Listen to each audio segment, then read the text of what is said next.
Bob Uecker played professional baseball for 14 years. He's currently working for the Milwaukee Brewers as a scout in public relations and as a broadcaster.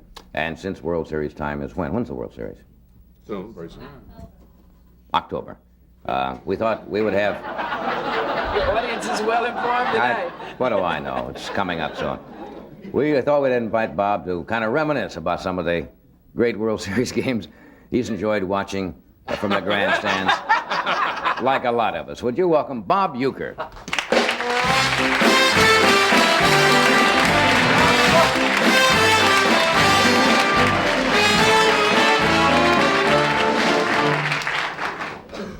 Well, it's that time again, World Series time, and your heart must quicken. Well, of course it is World Series time, and I guess, as I've said before, when the word baseball is mentioned, I guess my name would automatically come to your mind. Yes, I was watching the news the other night. It was kind of the sports, you know, and it was kind of distressing to see. They did the final telecast from Washington. The Senators are going, I guess, to Texas, are they not? Washington Senators. They had about 1,000 people out for the final game, and it's going to be the first time in 73 years they said that Washington is not going to have a baseball. Is this going to be good for baseball? Well, there's been a lot of moves that have taken place in baseball, but I think, you know, everybody talks about moving the team. In the case of Washington, I think they should leave the team there and move Washington. Might have a point. I never looked at it that way, but certainly logical. Somebody gave me some pictures tonight. Are these some of the highlights Yes. of your career? Right. 14 years. How many teams did you play with? I was with 4. Everybody wanted to take a chance on winning the pennant, of course, so... You kept going from Right. team to team? Right. Okay. Let's, I haven't seen these myself. I'll tell you what I'll do. I'll hold them up, and maybe you can tell us what they're... They see the monitor up there. Obviously, it's a locker room celebration. No, this is actually a picture of me getting ready for a game.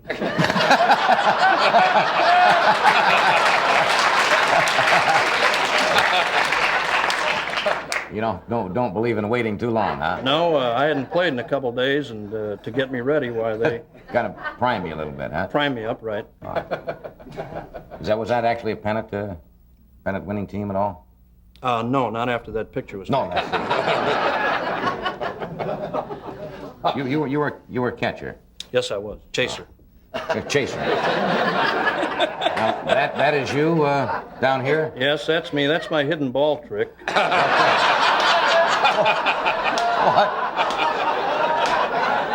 What happened in that particular? Well, I'm sure you've heard the phrase, he had his bell rung. Yes.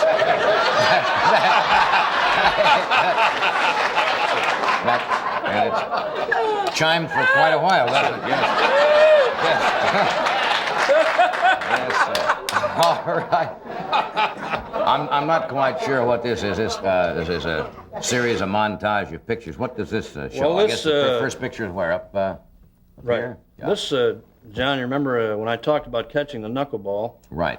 The easiest way to catch it was to wait until it stopped rolling and then just pick it up. I see, and there it is on the ground. See the... You're looking around for the ball there in that middle picture. Then the umpire finally picked it up and gave it to me, and I made my throw. You made your throw after that, huh? All right. This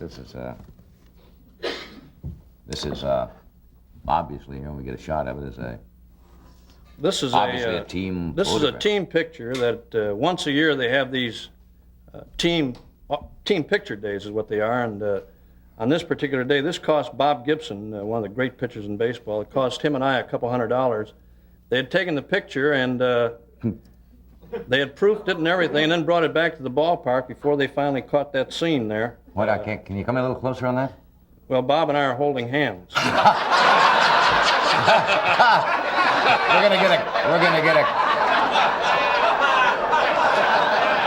gonna get a close shot of that. You certainly are, aren't you? Guess who's coming to pitch?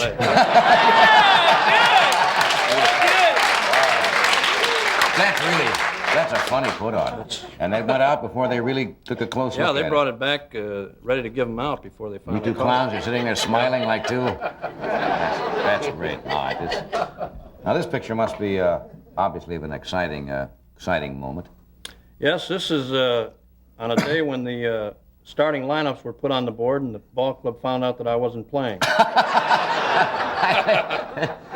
Celebrating early there. Everybody's very happy. I'm convinced they were. This is you, isn't it, Robert? In this last picture, I can't even guess what you're doing here. Well, this was taken during the 1964 World Series. They had 4 bands on the field, and one of them took a break, so I grabbed this guy's tuba, and I was catching fly balls in that tuba in the outfield. That cost me $260 too. With all the dents that were put in the tuba. They find ball players for almost everything, huh? Yes, they do. Kind of behavior. Did you read Boughton's book at all, Ball Form? No, I didn't. I heard a lot about it. Where he kind of copped out and told tales out of school, as it were, about some of the ball players. They were kind of... Well, those guys, football players and baseball players, those guys, they can write anything they want, you know, but where would they be without it? No. You know, they keep knocking it, but they all played it and they all made a good living at it. I would never knock it. Really. You don't believe in coming back and then saying, here's what... Well, I really don't. I was happy to survive as long as I did. All right, we'll come back and talk about your career a little more, because you've got fascinating stories. We'll return in a moment after word from one of our sponsors.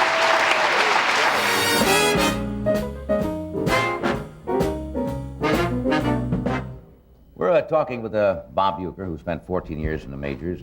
Was your dad an athlete? I mean, where did you get you got the physique of an athlete? Where'd you get the ability? Well, I guess I did get it from my dad. My dad came to this country as a soccer player. I didn't know that. And well, he wasn't actually a player. He blew up the balls, is what he did. That's part of it. Well, the big thing, I think a real tribute to my dad was the fact that they didn't have pumps at that time.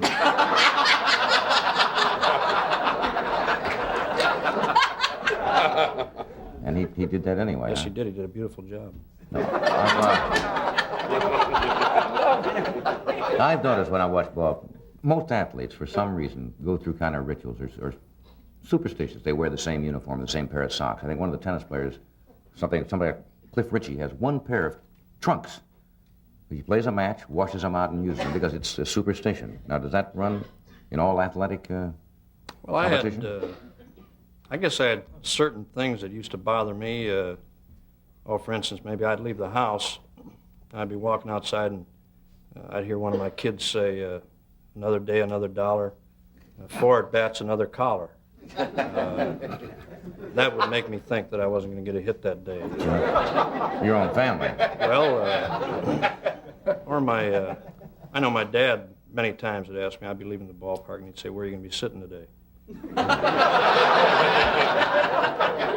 That destroys a man's Well, pride. I mean, you haven't even got there yet. And or if I'd see a bulldog running across the field with a cigar in his mouth, I knew I wasn't going to get a hit that day. Or maybe my last time at bat, I'd look in the visitor's dugout and see all the guys sitting there with their street clothes on.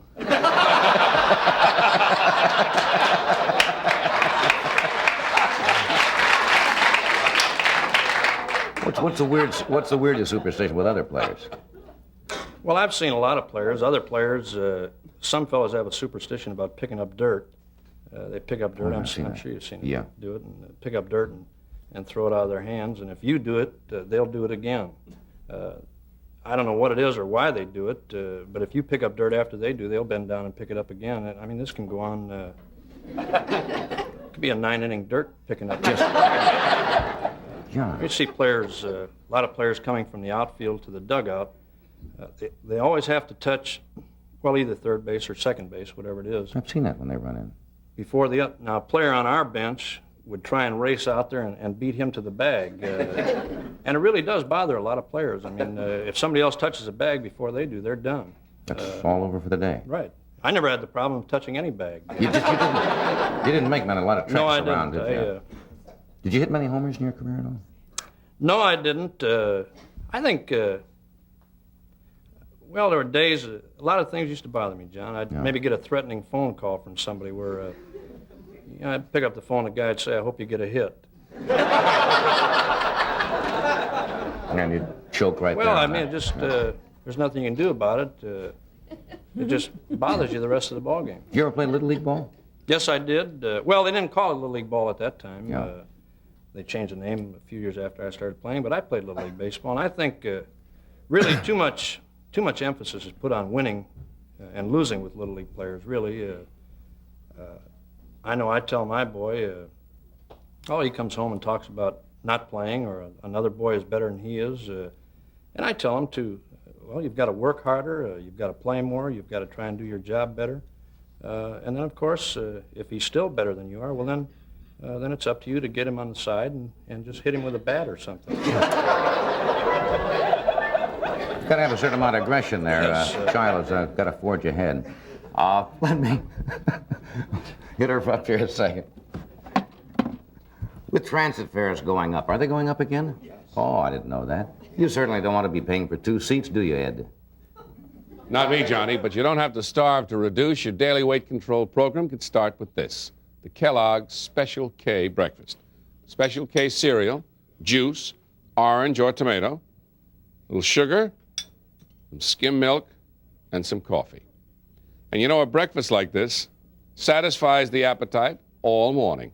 And it's less than 240 calories. It's 99% fat-free. What a delicious way to fight inflation. The Special K breakfast. Now let's hear about another good Kellogg product.